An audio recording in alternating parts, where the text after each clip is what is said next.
sérieusement, nous allons parler de nos frères, c'est-à-dire de nos compatriotes, qui sont dans les marchés publics.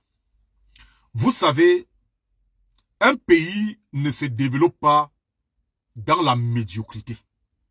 Un pays ne se développe pas dans la fainéantise, dans la bêtise. Vous êtes là chaque année, vous allez vous créer des entreprises. Comme quoi, vous allez faire les marchés au Cameroun. Souvent, ces entreprises-là, vous n'avez pas d'argent. C'est-à-dire, vous n'avez pas le financement pour livrer les marchés. On peut comprendre quand c'est des petits trucs des 1, 5, 4, 9, les petits trucs là.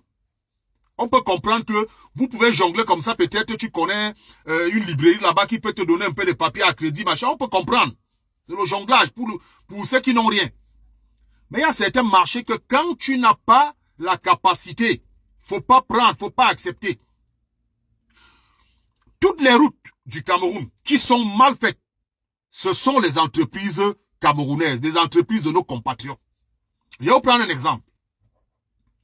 Il y a quelques années, dans mon quartier, en Guissa, à Yaoundé, on avait refait la boucle de toutes les routes. Après un mois seulement. Je dis bien après un mois seulement. On avait des trous partout. Pourquoi? Parce que le travail était mal fait. Ils sont venus mettre une petite moquette de goudron. Petite moquette comme ça là. Même la latérite n'était pas bien compacte. Et vous faites une route comme ça, qui a par exemple une espérance de vie sur le papier de 10 ans ou de 15 ans. Vous venez vous déposer un truc comme ça, un mois après, il n'y a plus rien. Mais sur le papier, on nous dit qu'il y a le truc. Pourquoi? Parce que les entreprises qui prennent ces marchés-là n'ont pas la moue du Cameroun. Et on ne devrait pas leur donner les marchés. Si on commence à donner les marchés aux expatriés, nous serons encore les premiers à crier au scandale que oh, voilà les Chinois qui ont tout pris. On ne donne rien aux Camerounais. Voilà les Français qui ont tout pris. On ne donne rien aux Camerounais. C'est vous la cause du malheur de notre pays. Parce que quand tu n'as pas la capacité de livrer un marché, ne prends pas. C'est le problème qu'on a aujourd'hui avec l'histoire qui s'est passée entre la communauté urbaine et le Mindu. Parce que la société qui a accepté de gérer le marché n'a pas la capacité de financement. Au point où ils ont obtenu un prorata de 2 mois, pendant que la visite c'est le mois prochain. Quand le super même fait ça, on se pose des questions, et ça, ce n'est pas son entreprise lui-même. Parce qu'on sait que beaucoup de responsables, la majorité des responsables, les ministres, les directeurs, les machins, tout et tout et tout, la plupart là, ils sont là-dedans, ce sont leurs marchés. Ils prennent, ils font ce qu'on appelle le prête-nom. Comment un pays peut évoluer avec ça? Comment le pays va avancer avec ça? Et tu vois des idiots qui sont là sur Internet, dès qu'il y a un truc, Paul Biya, comme c'est le Koucha, la brosse à dents de vos sales bouches qui puent de la merde là. Hein?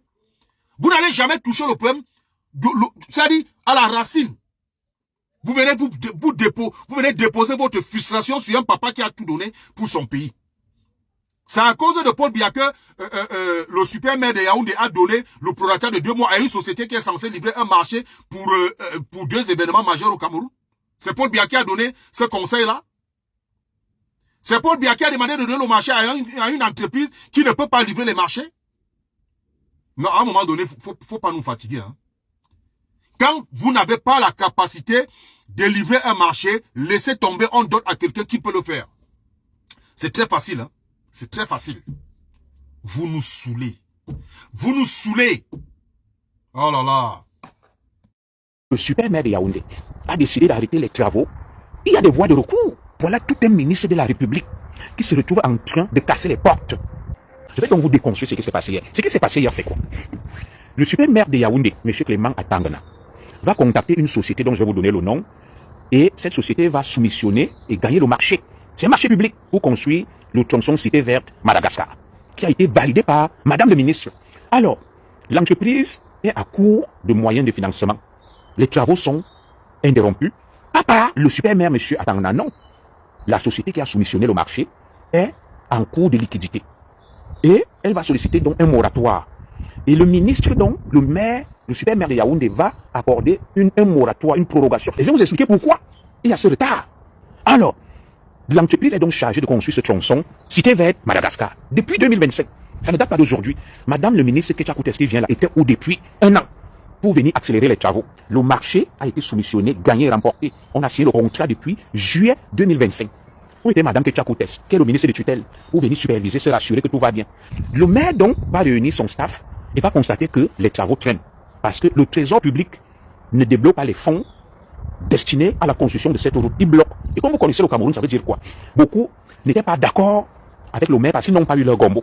Donc le maire a attribué ce marché à une entreprise. Comme certains voulaient contrôler, ils ont bloqué les financements. Il faut dire la vérité aux gens. Il ne faut pas venir mentir parce que beaucoup de Bamileke sont sur Facebook et ils manipulent l'opinion. Voilà donc le début du problème. Vous savez que c'est l'État qui finance le développement, les routes.